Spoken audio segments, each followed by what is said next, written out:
nemakore 35 nababa zimre moshe yangu ndoiputa mutoriro nekuputa mbanje nokurara nchita basa vamwe akarara. Taura nyaya dzako dzese mudare.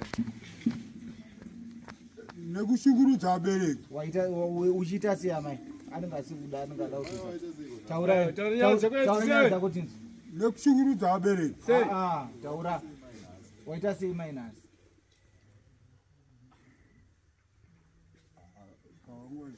Wada kundinyengerera. Shedzera. Ana kwanza amai pana chipinzwa motikari nchiuya kuno.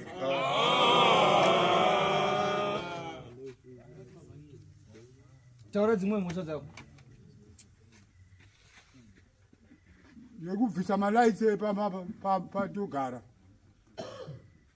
Natitaura mani zvawakaita mani pamasolar lights. Ana abvisa malaitsi masolar lights ndichitengesa. Ko gumbo wakaita sei? Gumbo ndatsikwa nechigredha pasakunda. Uchiite? Ndandiri pabasa asina ndarara. Kuruoko? Huko ndakadonha ndichibvisa malaitsi. Kuti unomatengesa? Hongu. Wanga uchiita sei windo remota? Rapwanyika windo. Rapwanyika uchiite? Ndichirisisa kupinda motikari. Uchirisisa kuna ani? Na mai. Anoshungurudza mai. Mai. Anoshungurudza mai. Mai. Anoshungurudza mai. Mai. Anoshungurudza mai. Mai. Anoshungurudza mai. Amai. Anoshungurudza mai. Mubvunzo. Yes. Basa raunoti waita manheru nderipi koiri? Rokugadzira maheadboards nemachair. Do you know that there are other people who don't love their mothers? They don't know them since birth, and you beat your mother. How does that make you feel? It makes me feel very guilty. Very beauty.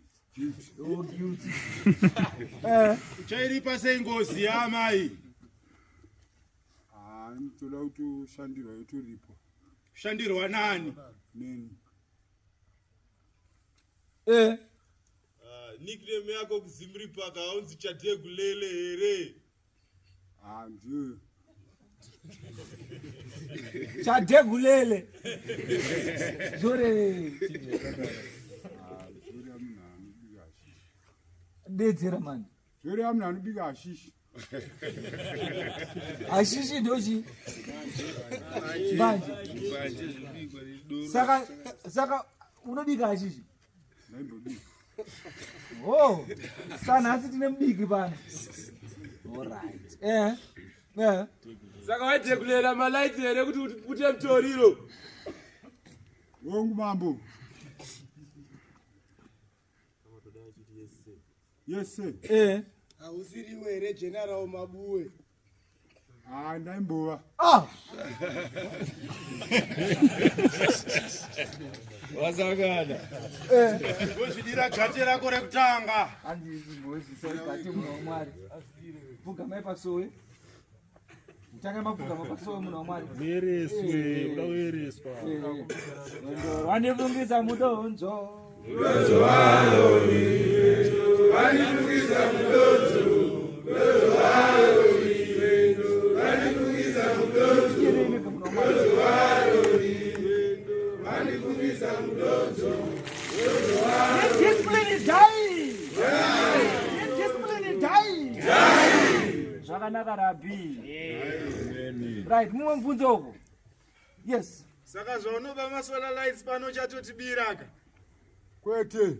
Se. Waizviziva here kuti ukuuraya nyika neupenyu hwako? Kwete se. asina kuziva